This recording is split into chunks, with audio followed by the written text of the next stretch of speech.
তো এত সিনিয়র লোক, এত বড় দায়িত্বশীল নেতা, আমি খুব জড়সড় ছিলাম, কিন্তু 1 মিনিটের মধ্যে তিনি আমাকে আপন করেন। এমন এক মহান ব্যক্তির ব্যাপারে আমাকে এখানে কথা বলতে হচ্ছে। তিনি ব্যক্তিত্বের দিক থেকে একটা সমুদ্রের মতো ছিলেন। কোন জায়গা থেকে যাত্রা শুরু করবো আর কোন বন্দরে ভিড়বো এটাই তো ঠিক করতে পারছি না। তিনি বয়সে আমাদের চাইতে অনেক সিনিয়র,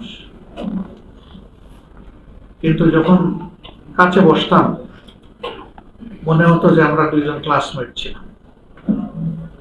সম্ভবত এটা শুধু আমার না, এটা সকলের বক্তব্য।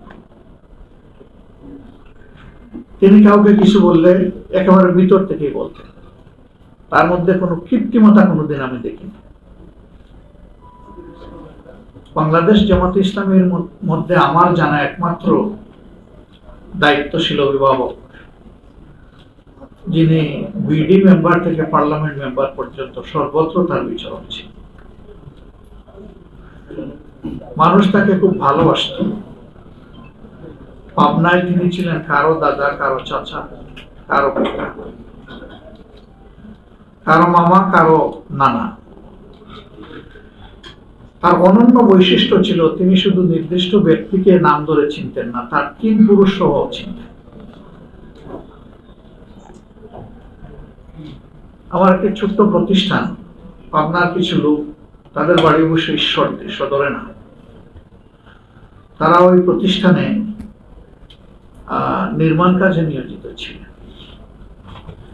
তা আমি এদের হেড যে, তাকে একদিন জিজ্ঞেস করলাম, তুমি কি অমুককে চিনো? তো কি বলেন আপনি, সুমান চাচাকে চিনবো না? আমি জানতাম না তার বাড়ি ঈশ্বরদী, শুধু পাবনা জানতাম। বললাম, তোমার বাড়ি কি ওনার কাছে? কয় না, আমার বাড়ি ঈশ্বরদী। তুমি চিনো কিভাবে? বলে যে পাবনার মানুষও চিনে, পাবনার মাটিও তারা চিনে। একজন সাধারণ শ্রমিক, এটা ছিল তার অভিজ্ঞতা। আমার তরুণ বয়সে একবার আমি ঢাকায় এসেছি, তখনও আমার কোনো সন্তান সন্ততি হয়নি। সাথে আমার স্ত্রীও এসেছেন। বাসায় শুধুমাত্র আমার একজন শ্যালক, সে ওখানে লেখাপড়া করতেছিলেন। তো তিনি সফরে যাবেন, তার বিশ্রামের ঠিকানা করা হয়েছে আমার বাসায়। আমি বললাম যে আমি তো থাকবো না, মেহমানকে কদর করবে কে, সম্মান করবে কে? সংগঠন বললো অসুবিধা হবে না, তা আমরা দেখব। আলহামদুলিল্লাহ তিনি গেলেন বাসায়। তিনি রাতের খাবার খাচ্ছেন। তো ছোট ছোট বাটিতে, আমরা ছোট পরিবার তো, আমার শ্যালক এনে ওনাকে পরিবেশন করছে। উনি মাথায় হাত দিয়ে নাম ধরে বললেন, আমি নামটা এখানে বলছি না, নাম ধরে বললেন যে ছোট বাটি কেন, বড় হাড়ি নাই? হাড়ি কি এখানে টেবিলে আনো? সব নিয়ে আসো। মানে কত আপন। এই মাপের একজন নেতা, তখনও তিনি নাইবে, আমি এই মাপের একজন নেতা বলতেছেন হাড়ি নিয়ে আসো, সরাসরি টেবিলে রেখে দাও।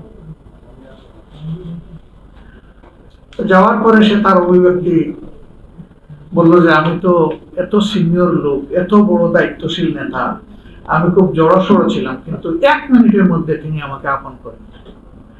এবং মনে হলো না যে আমি তার নাতির সমতুল্য কেউ, মনে হলো যে আমি তার ঘনিষ্ঠ ক্লাসমেট বন্ধু।